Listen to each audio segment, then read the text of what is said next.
बात करेंगे बंगाल पंचायत चुनाव में भी उसी मंजर की वही हिंसा भी चुनाव बिना हिंसा के हो क्यों नहीं पाता। देखिए जरा इस पर एक रिपोर्ट।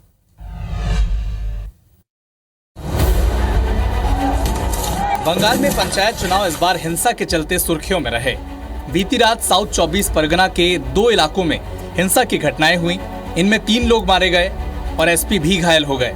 बंगाल में चुनावी हिंसा में अब तक 42 से ज्यादा लोग मारे जा चुके हैं, जिसे लेकर बीजेपी हमलावर हो गई है और बीजेपी की जांच दल बंगाल में हिंसा प्रभावित इलाकों का दौरा करेगी। जो बंगाल के ग्राम पंचायत के चुनाव में जो हिंसा हुई है, जो हत्या हुई है, लूट हुई है बैलेट पेपर्स की, बैलेट बॉक्सेस की, एक बहुत ही बीमार लोकतंत्र का शर्मनाक उदाहरण है बंगाल।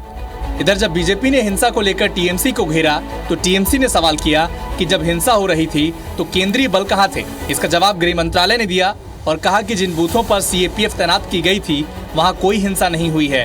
अगर माहौल बिगाड़ने की कोशिश की गई तो वहां तुरंत शांति बहाल की गई थी।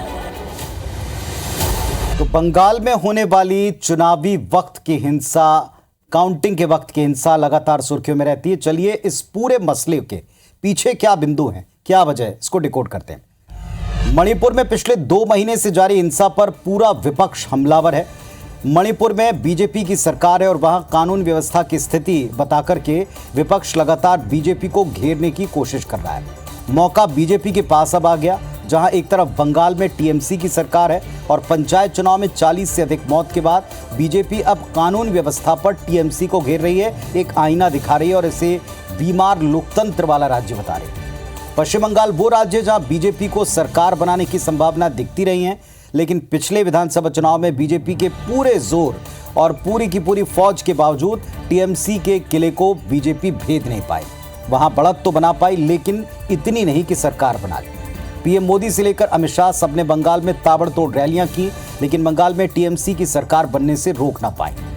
बीजेपी को उम्मीद है कि अगर उसने विपक्ष की भूमिका को अब की बार ढंग से निभा लिया तो अगली बार बंगाल में और कम से कम उसके पहले 24 में सरकार को यहां से बड़ी मदद मिल सकती। इसी आस में हर मौके को बनाया जाता है। लगातार विपक्ष पर ध्रुवीकरण के आरोप भी भारतीय जनता पार्टी के हैं, चाहे कांग्रेस हो, बिहार की आरजेडी हो, यूपी की सपा हो या बंगाल की टीएमसी।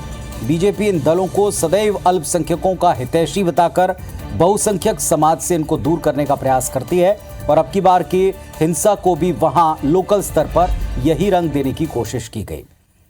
चलिए पूरे मसले को अगर आप देखें तो पश्चिम बंगाल में जिस अंदाज में ये पूरी हिंसा हुई, जिस अंदाज में केंद्र ने घेरा है, सवाल वही उठता है कि आखिर इसमें एजेंसियां, चाहे वो खुफिया एजेंसियां हो, सुरक्षा एजेंसियां हो, क्या कर रही हैं।